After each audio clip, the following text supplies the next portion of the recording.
There are a total of 92 beds across the 5 neonatal intensive care units in Trinidad and Tobago. According to head of the Neonatal Intensive Care Unit at the Port of Spain General Hospital, Dr. Marlon Timothy, the Level 3 NICU at the public health facility can accommodate 28 beds, but was reduced to 24 over the past few years to eliminate overcrowding. At peak periods, Dr. Timothy said adequate staffing is a challenge as the NICU is stretched thin. Right now, with the lower numbers, of babies in the unit, about 10 to 12, we do have an adequate number of staff. However, we do not have an adequate number of staff to run a full unit. So if we go up to that 20 capacity, we then, of course, start to see gaps in the staffing in terms of the nursing to patient ratios. Dr. Timothy said Trinidad and Tobago's neonatal mortality rates have declined in the last 10 years. He described this country as having one of the best rates in the Caribbean and within the World Health Organization standard. So one of the targets that we would have been using to measure ourselves against was the Sustainable Developmental Goals, which aim to have the Caribbean and Latin American region achieve a neonatal mortality rate of roughly 9 deaths per 1,000 live births.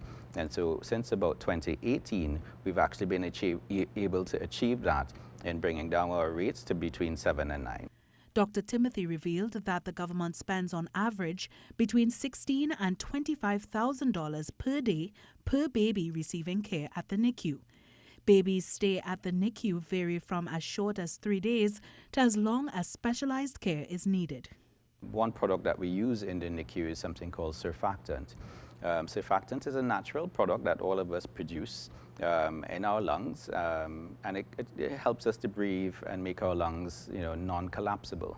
Preterm babies, however, do not have sufficient surfactant to breathe on their own, which is why they need help after delivery.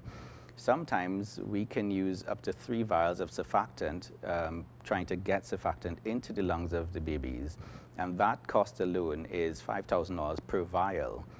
So you're looking at sometimes $15,000 just in one product alone, surfactant, being delivered to a preterm baby. So, that significantly increases the cost. So when you think about running a ventilator, all the oxygen and the gases, the medication, the tubes, the incubator, it stacks up very, very quickly. The target of the WHO to all countries as part of the Sustainable Development Goals is reducing neonatal mortality to 12 or fewer deaths per 1,000 live births by 2030.